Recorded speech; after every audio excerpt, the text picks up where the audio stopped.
শীতের রাতে আয়েশ করে যদি ঘুমোতে চাও, তবে আমরা প্রত্যেকেই জানি লেপ বা কম্বলের উষ্ণ ওম আমাদের কিন্তু চাই। সেই কারণে শীতকালে আমরা বেশিরভাগ মানুষ তুলোর লেপ বা উলের কম্বলের শরণাপন্ন হই এবং সেগুলো কিন্তু আমরা ব্যবহার করি। কিন্তু বর্তমানে একটা ইনফরমেশন তোমাদের মাঝে শেয়ার করতে আসলাম। তুলো বা উলের লেপ বা কম্বলের জায়গায় বর্তমানে বিকল্প হিসাবে একটি নতুন ব্ল্যাঙ্কেট বা কম্বল জনপ্রিয় হচ্ছে, অনেকেই কিনছেন। যারা এখনো এই ব্যাপারে সন্ধান পাননি তাদের জন্য আজকের ভিডিও। তাহলে সেই বিকল্প ব্ল্যাঙ্কেট বা কম্বলটি আসলে কি? সেই বিকল্প ব্ল্যাঙ্কেটের নাম হচ্ছে বৈদ্যুতিক কম্বল বা ইলেকট্রিক ব্ল্যাঙ্কেট। আমিও কিছুদিন আগে শুনলাম, ভাবলাম এই সম্পর্কে একটু ভিডিও বানাই, যাতে যারা জানে না, হয়তো প্রচুর মানুষ জানেন, কিন্তু যারা জানেন না তারা হয়তো এই ভিডিওটা দেখে কিছু ইনফরমেশন গ্যাদার করতে পারবেন। তাই আজকের ভিডিওটা আমি আসলাম। আমি Sandip Dutta, you are watching your YouTube channel Easymate learning. যদি ভিডিওটা ফেসবুকে দেখে থাকো, প্রত্যেককে আমার ফেসবুক চ্যানেলে স্বাগত। যাই হোক, আজকের টপিক বুঝতেই পারছো, ইলেকট্রিক ব্ল্যাঙ্কেট বা বৈদ্যুতিক কম্বল। এটা আসলে কি? এটা আসলে কিন্তু নর্মাল যে কম্বলগুলো আমরা দেখি, সেটা তুলোর হোক বা উলের হোক, এটাও কিন্তু সেরকমই, কিন্তু ভেতরে ইলেকট্রিক ওয়্যার থাকে, তার থাকে। প্লাগ গুঁজে দিতে হয়, সেখান থেকে তারের মধ্য দিয়ে বিদ্যুৎ প্রবাহিত হয় এবং কম্বলের মধ্যে আমাদের কিন্তু উষ্ণ করে দেয়, গরম করে দেয় কিছুক্ষণের মধ্যেই, জাস্ট হয়তো 1 মিনিটের মধ্যে গরম করে দেবে। অর্থাৎ আমাদের শীতকালে যারা আমরা খুব কষ্ট পাই, ভারী ভারী লেপ কম্বল আমরা গায়ের উপর চাপাতে ভয় পাই, অনেকে চাপাতেও চায় না, বা অনেক ক্ষেত্রে আমরা দেখি দীর্ঘক্ষণ শুয়ে আছি বিছানায়, কিন্তু কোনোভাবেই আমাদের যে লেপের ভেতরে বা কম্বলের ভেতরে কিন্তু গরম হচ্ছে না। সেই অসুবিধা থেকে কিন্তু আমাদের মুক্তির দিন এসে গেছে। এই কম্বল ব্যবহার করে কিন্তু আমরা সহজেই আমাদের যে বেড, তাকে কিন্তু আমরা গরম করে নিতে পারবো।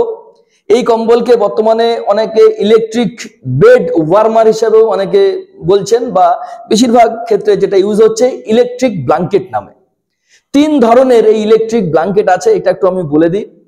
একটা হচ্ছে ইলেকট্রিক ওভার ব্ল্যাঙ্কেট, অর্থাৎ এটা গায়ে দিয়ে শোবার জন্য। অর্থাৎ আমি কোনো একটা বেডের উপর শোলাম আর কম্বলটা উপর দিয়ে আমি আমার গায়ে চাপিয়ে নিলাম, ইলেকট্রিক ওভার ব্ল্যাঙ্কেট গেল। আরেকটা হচ্ছে ইলেকট্রিক আন্ডার ব্ল্যাঙ্কেট, অর্থাৎ যে বিছানায় আমি শোবো সেখানে আমি আগে পেতে নেব, আন্ডার ব্ল্যাঙ্কেট যেটা ইলেকট্রিক আন্ডার ব্ল্যাঙ্কেট, তার উপরে আমি শোবো, ফলে সেখানেও আমি আমার কিছুক্ষণের মধ্যে গরম হয়ে যাবে আমার বেডটা। বিশেষ করে যারা বয়স্ক মানুষ আছেন, যারা ভিডিওটা দেখছেন, বা অনেকের বাড়িতে বয়স্ক মানুষ আছেন, তাদের অনেক সময় পিঠে ব্যথা বা নানা রকম ব্যথার সমস্যা থাকে, তারা কিন্তু এই কম্বল যদি নিচে পেতে ঘুমন, তারা কিন্তু যথেষ্ট আরাম পাবেন। যাই হোক, অনেকেই ভাবছে এই কম্বল ব্যবহার করলে কি হবে না হবে। অবশ্যই এই ভিডিওতে সেই আলোচনাও থাকবে যে কারা ব্যবহার করতে পারবেন, কারা করবেন না, এই ব্যাপারেও কিন্তু আমি বলবো। যাই হোক, আরেকটা হচ্ছে যেটা ইলেকট্রিক ব্ল্যাঙ্কেট হিটেড থ্রো। এটাকে নিচে পেতেও শোয়া যাবে, আবার গায়ে দিয়েও শোয়া যাবে। অর্থাৎ এই 3 ধরনের কিন্তু ইলেকট্রিক ব্ল্যাঙ্কেট আমি তোমাদের সাথে শেয়ার করলাম। এই ইলেকট্রিক ব্ল্যাঙ্কেটগুলো বর্তমানে কিন্তু ভারতবর্ষের বহু কোম্পানি তৈরি করছে এবং যথেষ্ট জনপ্রিয় হচ্ছে। ভারতের বিভিন্ন জায়গায়, পৃথিবীর বিভিন্ন জায়গায় কিন্তু এটা ব্যবহার হচ্ছে। ধরো অনেকেই শীতের সময় কোথাও বেড়াতে যায়, অনেকে বেড়াতে যান, সেক্ষেত্রে অনেকে হোটেলের যে লেপ কম্বল সেগুলো ব্যবহার করতে চান না, তারা কিন্তু খুব অল্প জায়গার মধ্যে এই যে ব্ল্যাঙ্কেটগুলো আছে, ইলেকট্রিক ব্ল্যাঙ্কেট, গুটিয়ে রোল করে ব্যাগের মধ্যে ভরে জাস্ট দিয়ে যাও, কোনো চিন্তা নেই। এটা কিন্তু একটা দারুণ একটা বিষয় এই কম্বল ব্যবহারের ক্ষেত্রে, এটা খুব একটা দারুণ লেগেছে আমার। যাই হোক, এবার আমি যে বিষয়গুলো আমি তুলে ধরি, এই ইলেকট্রিক ব্ল্যাঙ্কেট কেনার আগে তোমরা একটা জিনিস অবশ্যই ফলো করবে, কিছু ছাড়পত্র আছে। অর্থাৎ আন্ডার রাইটার্স ল্যাবরেটরিজ বলে একটা সংস্থা আছে, তাদের ছাড়পত্র আছে কিনা সেটা কিন্তু অবশ্যই তোমরা একবার দেখে নেবে বিফোর বাইং দ্য ব্ল্যাঙ্কেট। অবশ্যই তোমরা দেখে নেবে এবং অবশ্যই দেখবে থার্মোস্ট্যাট সিস্টেম আছে কিনা, কারণ এই কম্বলের মধ্যে তাপমাত্রা বাড়ানো এবং কমানো দুটো উপায় আছে, একটা অটোমেটিক এবং একটা হচ্ছে ম্যানুয়াল। বিশেষ করে যারা বয়স্ক মানুষ আছেন তারা অবশ্যই অটোমেটিকের দিকেই যাবেন।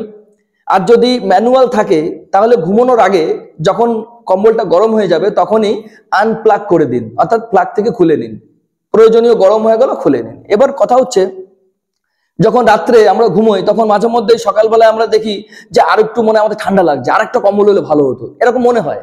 অর্থাৎ শরীরের বিভিন্ন সময়ে তাপমাত্রার পরিবর্তন ঘটে, কখনো আমাদের খুব ঠান্ডা লাগে, আবার কখনো কিন্তু আমাদের গরম লাগে, এটা আমরা জানি, নর্মাল স্বাভাবিক ব্যাপার। তা এখানে কিছু কোম্পানি এমন কিছু ইলেকট্রিক ব্ল্যাঙ্কেট তৈরি করেছে যারা সেন্সরের মাধ্যমে শরীরের যে তাপমাত্রা বুঝে নিচ্ছে এবং সেই অনুপাতে অটোমেটিক্যালি কম্বলটাকে কখনো বেশি গরম করে দিচ্ছে, বেশি ওয়ার্ম করে দিচ্ছে, কখনো একটু ঠান্ডা করে দিচ্ছে। অর্থাৎ আমাদের শরীরের তাপমাত্রার সাথে কম্বলের তাপমাত্রাও কিন্তু ম্যাচ করে যাচ্ছে, মানে একটা তারা একটা ব্যালেন্স করে ফেলছে। এটা একটা দারুণ ব্যাপার। সুতরাং এই কম্বলের দিকে যাবেন, এটা বলে দিলাম।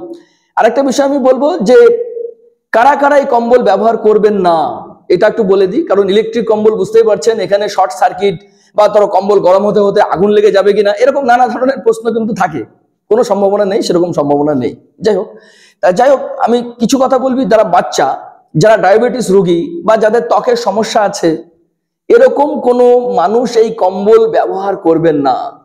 এবং সেক্ষেত্রে যদি কম্বল ব্যবহার করতে হয় তবে অবশ্যই চিকিৎসকদের পরামর্শ নিয়ে তারপরে কিন্তু এই কম্বল আপনারা ব্যবহার করবেন।